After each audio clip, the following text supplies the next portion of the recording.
ভারতে অনুপ্রবেশকারী বাংলাদেশি জিহাদকে আজ হাজির করা হবে আদালতে। ঢাকায় ৩ জনকে জিজ্ঞাসাবাদ।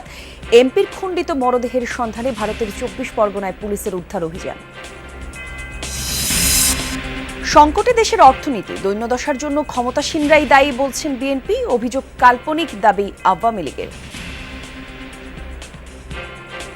সংসারের যে খরচ, সেটি যেখানে আমি হিমশিম খাচ্ছি, পাচ্ছি না, সেখানে পাওনাদাররা যখন আমাকে তাগাদা দিবে, তখন আমার অবস্থাটা কি হবে? আমাদের রিজার্ভটা কিছুটা কমে এসেছে, কিন্তু এখনো খুব যে সংকটজনক অবস্থা আছে এরকম নয়।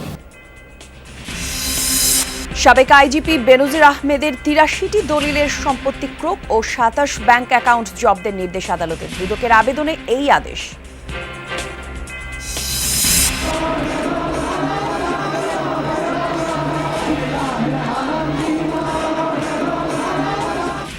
জন্মস্থান মাশহাদে চিরনিদ্রায় শায়িত হলেন ইরানের প্রেসিডেন্ট রইসি। দুর্ঘটনার পর প্রথম তদন্ত প্রতিবেদন প্রকাশ করল তেহরান।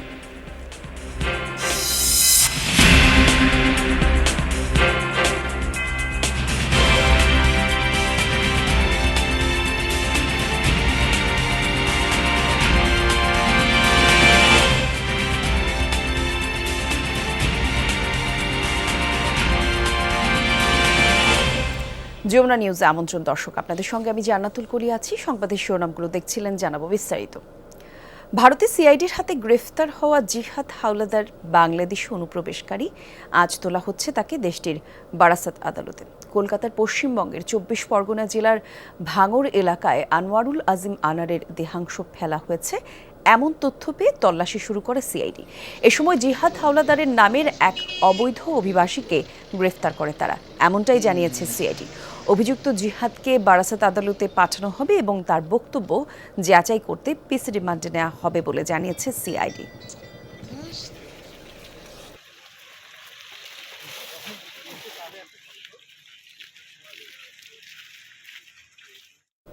দর্শক, এই প্রসঙ্গে আরও কিছু তথ্য আমরা জানবো। কলকাতা থেকে আমাদের সহকর্মী সুকান্ত চট্টোপাধ্যায় আমাদের সঙ্গে যুক্ত হচ্ছে। সুকান্ত, একটু জানতে চাই মূলত দুটি বিষয় আপনার কাছে।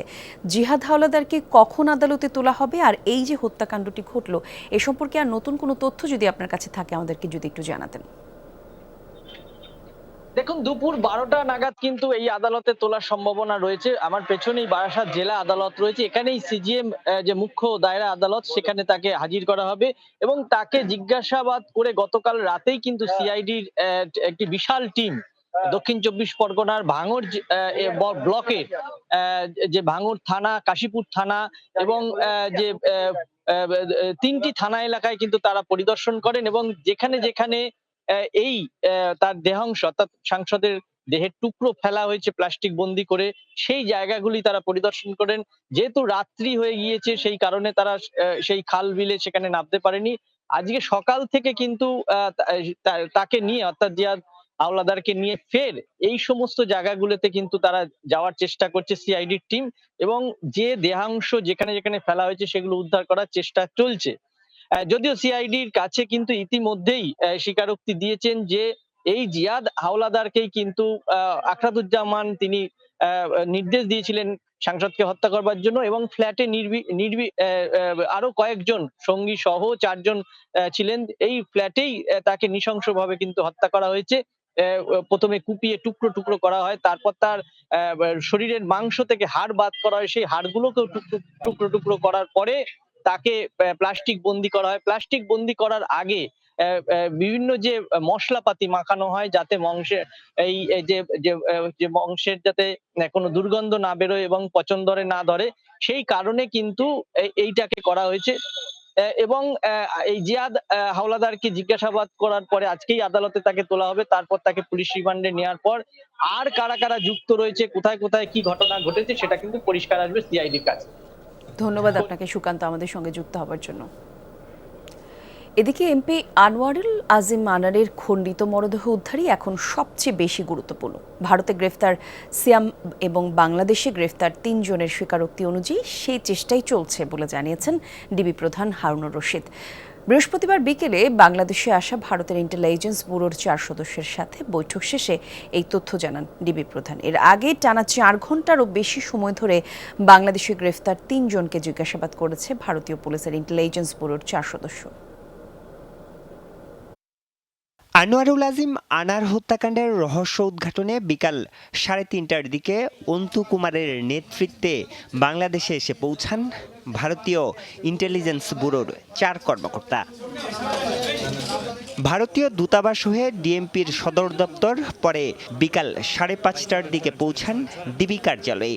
সেখানেই 4 ঘণ্টারও বেশি সময় ধরে চলে বাংলাদেশের পুলিশের হাতে গ্রেফতার 3 জনের জিজ্ঞাসাবাদ।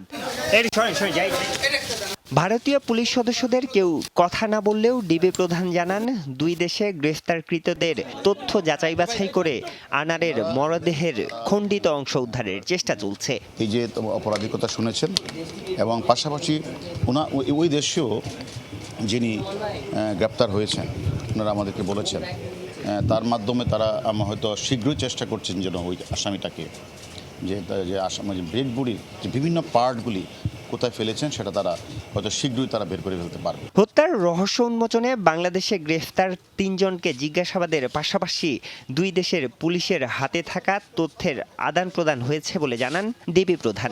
আমাদের কাছে যে তথ্যগুলি তারা দিয়েছে, আমরা যে তথ্যগুলি আপনাদেরকে বলেছি, আসামি যে এখানে হত্যাকাণ্ডটি সংগঠিত করেছে এবং সেখানে তারা জিজ্ঞাসাবাদ করেছে, আমাদের কাছে যে তথ্যগুলো যেভাবে দিয়েছে তারা তাদের কাছে স্বীকার করেছেন। চাঞ্চল্যকর এই হত্যাকাণ্ডে জড়িত ফয়সাল এবং মুস্তাফিজ নামে 2 জন পলাতক রয়েছে। তাদের গ্রেফতারের চেষ্টাও চলছে বলে জানান ডিবি প্রধান। এটা আমার টাইম পরে তদন্ত করবো। আরিফুর রহমান সবুজ, যমুনা নিউজ, ঢাকা। দেশ নিয়ে আন্তর্জাতিক চক্রান্ত চলছে। একটি দেশ বিমান ঘাঁটি করতে চেয়েছিল, সরকার রাজি না হওয়ায় নানা সমস্যা চলছে।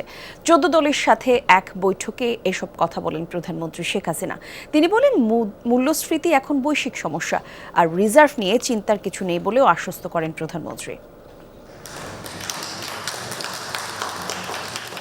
দ্বাদশ জাতীয় সংসদ নির্বাচনের প্রায় 4.5 মাস পর জোটের নেতা আওয়ামী লীগ সভাপতি প্রধানমন্ত্রী শেখ হাসিনার সভাপতিত্বে অনুষ্ঠিত হয় 14 দলীয় জোটের বৈঠক। সন্ধ্যায় গণভবনে অনুষ্ঠিত এই বৈঠকে অংশ নেন জোট নেতারা। গণতন্ত্র প্রতিষ্ঠা করতে সক্ষম হয়েছি। সূচনা বক্তব্যে প্রধানমন্ত্রী বলেন, বিভিন্ন সময়ে দেশের স্বার্থ বিকিয়ে দেওয়ার বদলে ক্ষমতা যাওয়ার টোপ তাকে দেওয়া হয়েছিল, কিন্তু কখনো সেই ফাঁদে পা দেননি তিনি।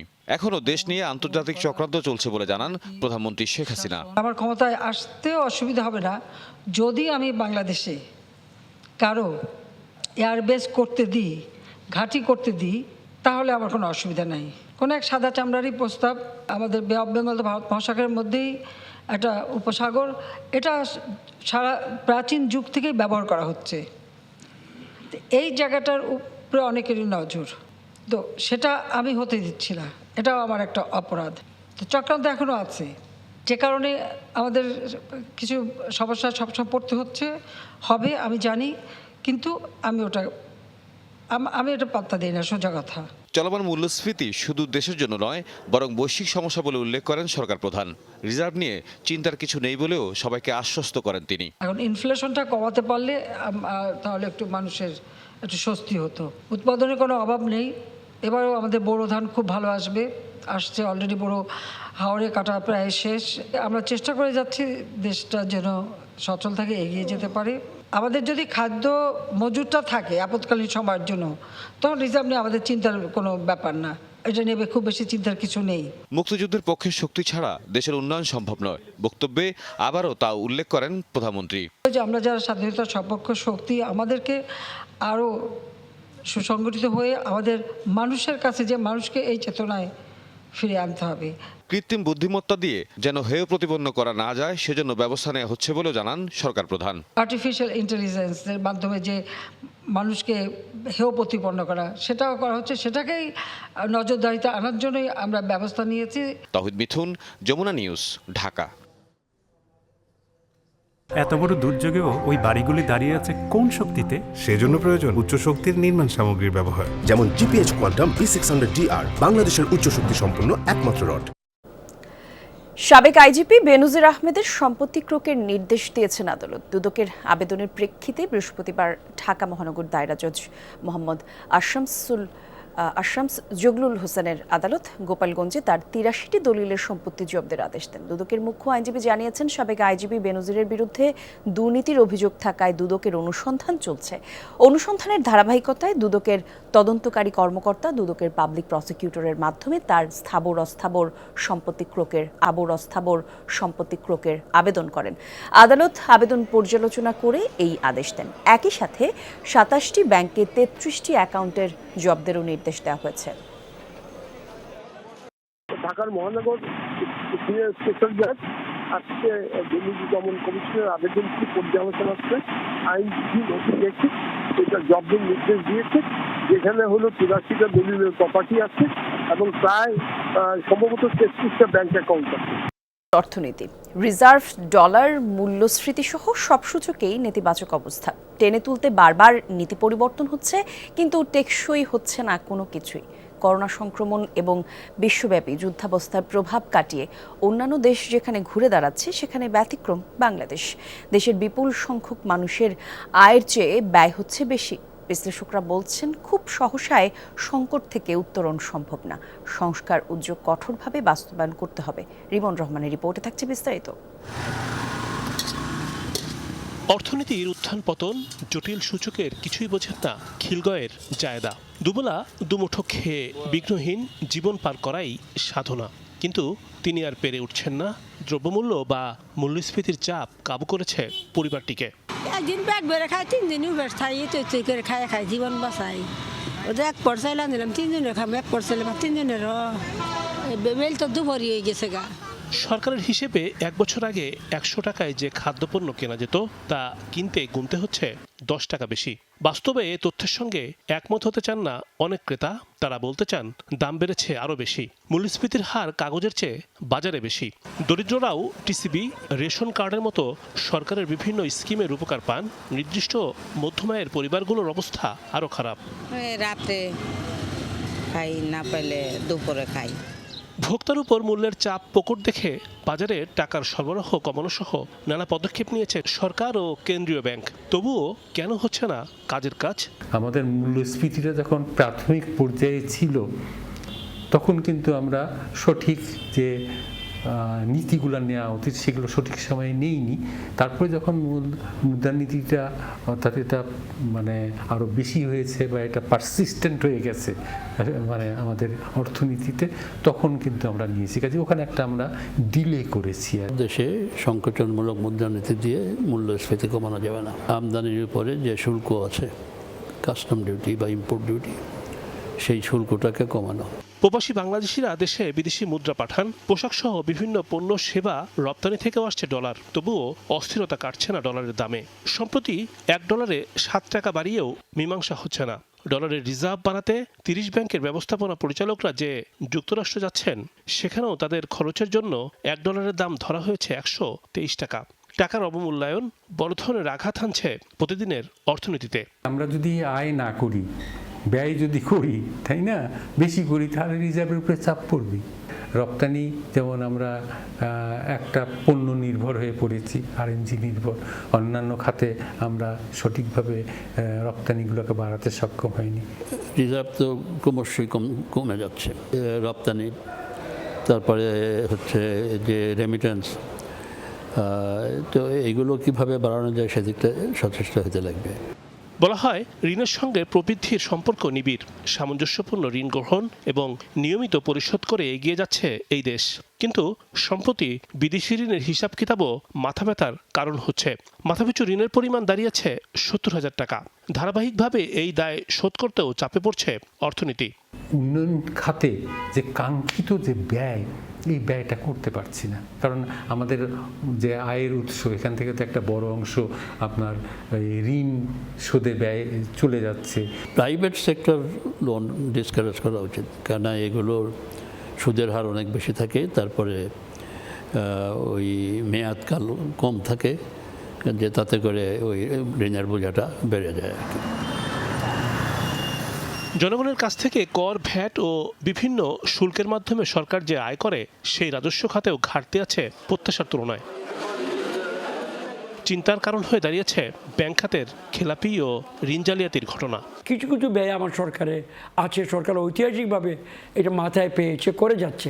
এখানে কিছু প্রিউনিং কাটছাট করা দরকার আছে। রিমন রহমান, যমুনা নিউজ, ঢাকা।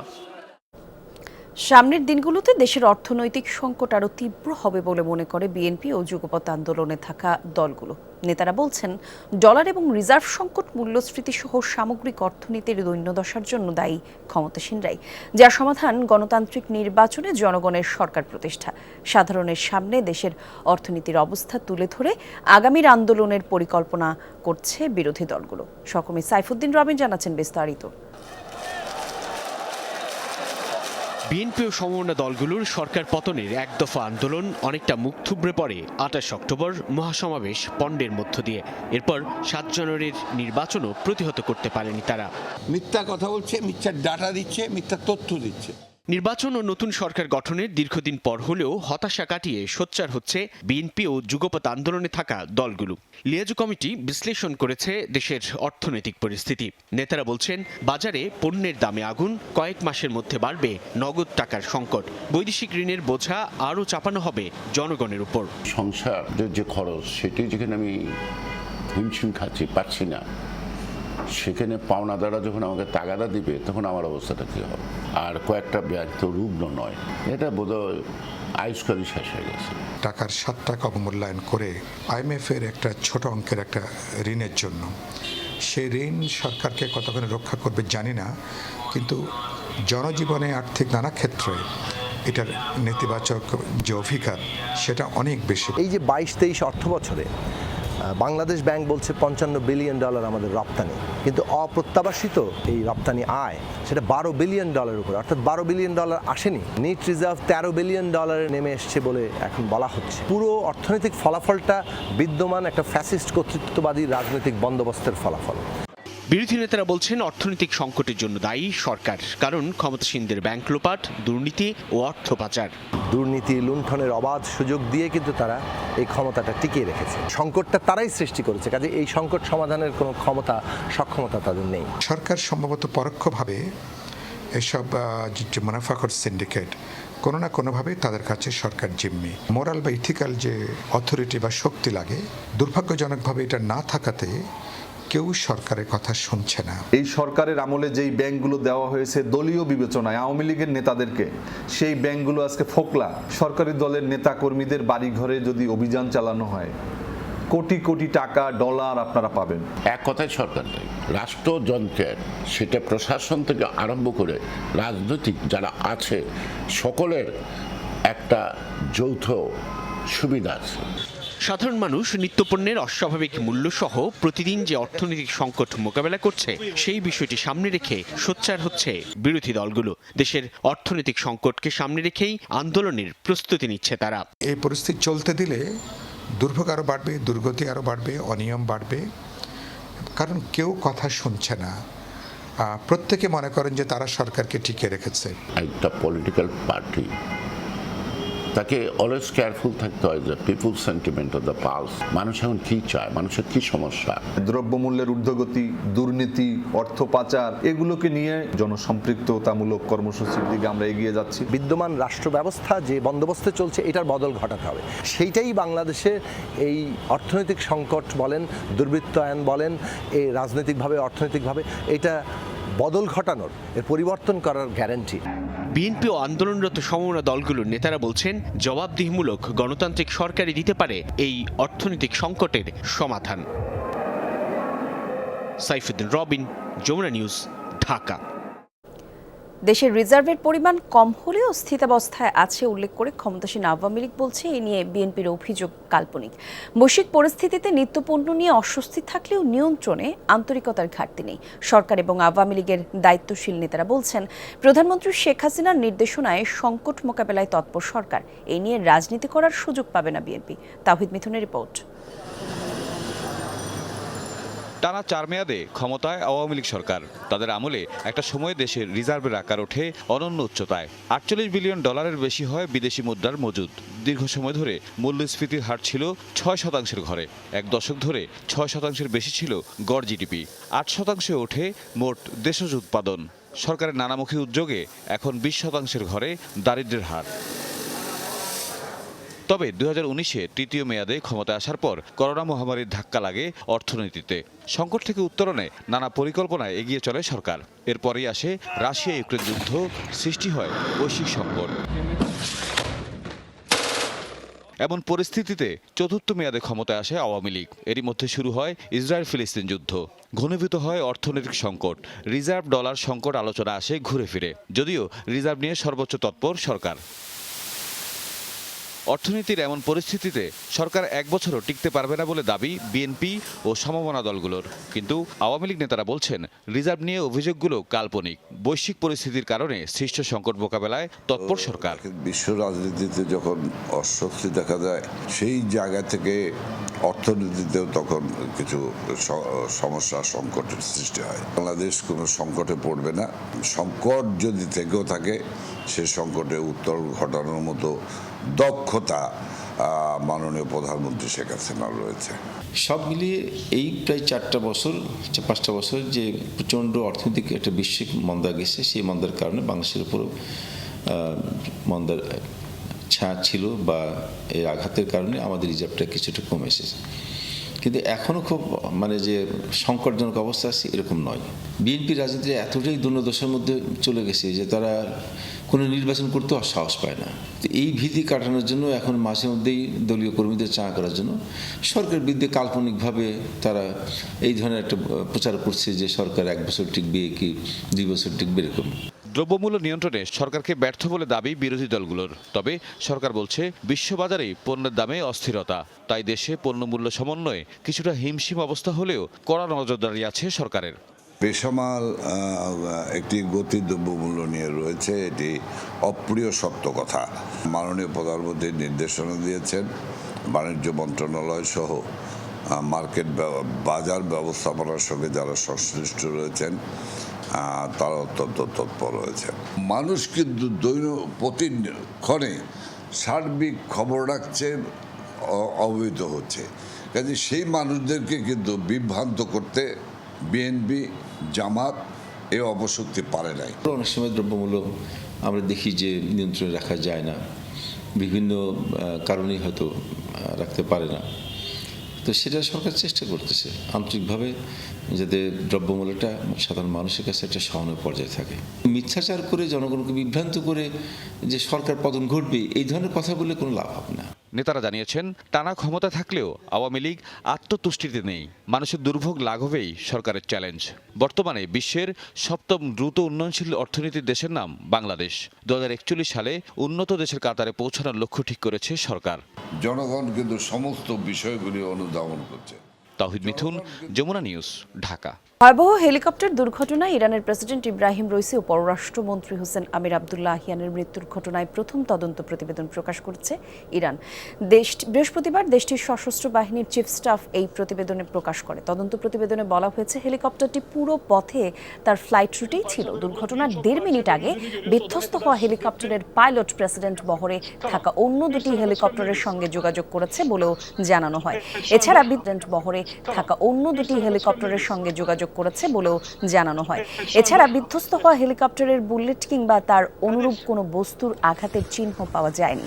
প্রতিবেদনে জানানো হয়, একটি পর্বতের বিধ্বস্ত হওয়ার পর উড়োযানটিতে আগুন ধরে যায়। কুয়াশা এবং নিম্ন তাপমাত্রার জন্য অভিযান ব্যাহত হয়েছে বলেও জানানো হয়। দুর্ঘটনার সময় ওয়াচ টাওয়ার এবং ফ্লাইট ক্রুদের মধ্যে কথোপকথনের কোনো সন্দেহজনক আলামত পাওয়া যায়নি বলে জানিয়েছে সেই প্রতিবেদনে।